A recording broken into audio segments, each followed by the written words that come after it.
The bank representative kept apologizing. I told him it wasn't necessary. My finger hovered over the screen while his voice leaked through the car speakers, soft, careful, trained for grief and greed.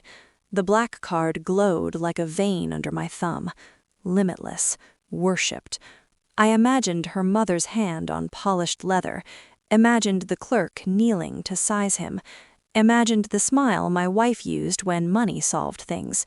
Confirm cancellation? The app asked. Outside the windshield, the city looked indifferent, steel and glass, no witnesses. I pressed confirm.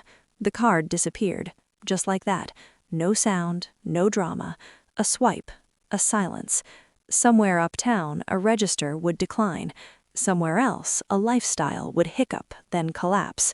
But right now, all I felt was a strange stillness, like the moment before anesthesia. My phone buzzed. A photo preview slid across the screen by accident. Her mother had sent it to the family thread. A mirror selfie. 2 pairs of shoes on velvet stools. 1 pair unmistakably not mine. A man's calf. Familiar. Too familiar. I didn't open the image. I didn't need to. The bank rep cleared his throat. "Sir, would you like to proceed with freezing the remaining accounts?" I watched a pigeon land on the hood, peck once, and leave. "Yes," I said, and felt nothing. There are moments when the mind refuses the truth out of self-defense. This wasn't one of them. The realization slid in quietly. No explosion, just alignment, like furniture finally pushed against the right wall. The late nights, the sudden work trips, her phone face down always. The way her mother treated him, too familiar, too generous with silence. I replayed dinners in my head. The way my wife's eyes flicked toward the door when it opened. The conversation stalled when I entered the room. I had mistaken distance for stress. I had mistaken patience for loyalty. Denial tried once, weakly. I shut it down. At night, beside her, I stared at the ceiling and counted breaths. She slept easily, the innocence of someone certain they would never be questioned. I didn't confront her. I adjusted. I smiled. I kissed her cheek. I paid the bills. I watched. And every small detail lined up with surgical precision.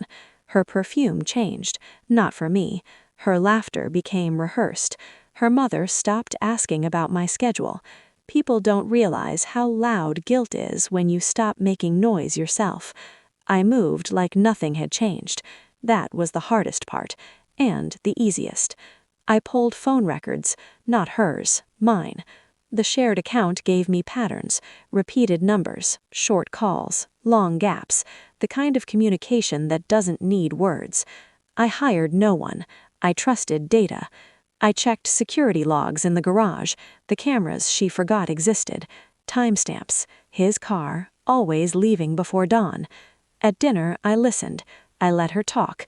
I asked questions I already knew the answers to, and watched her improvise. She was getting sloppy. Comfort does that. Inside, something coiled tighter every day. I ran scenarios, not violent ones, clean ones, legal ones, surgical. I learned what was in my name, everything. The penthouse, the cars, the accounts, the cards she flashed like proof of worth. I began to untangle the web quietly, changed passwords, updated beneficiaries, moved assets with the patience of a chess player who knows the game is already won. At night, I felt the storm, rage, humiliation, grief. It pressed against my ribs, demanding spectacle. I gave it none, because the longer I waited, the more devastating the truth would become, for her. The final confirmation arrived on a Tuesday. A forwarded email, her mother, careless, sending travel details meant for someone else. 2 tickets, 1 room, a name spelled wrong because she never had to say it out loud before. I printed it. Paper makes things real. That evening, I placed it on the counter between us while she poured wine. She glanced down, paused. I said nothing. She read it once, then again. Her face drained of calculation and left only fear. "It's not," she started. I raised a hand, not angry, calm. "Stop." Silence stretched, heavy, honest. she cried, quickly, like a reflex. Apologies tangled with excuses, blame scattered everywhere but where it belonged. I listened like an accountant balancing a ledger. When she finished, I asked one question: how long? She answered, and in that number I felt something click shut forever. I didn't yell, I didn't insult her. I simply stood, took my coat, and told her to enjoy the wine. In the elevator, I canceled the rest: accounts, leases, access. I timed it carefully.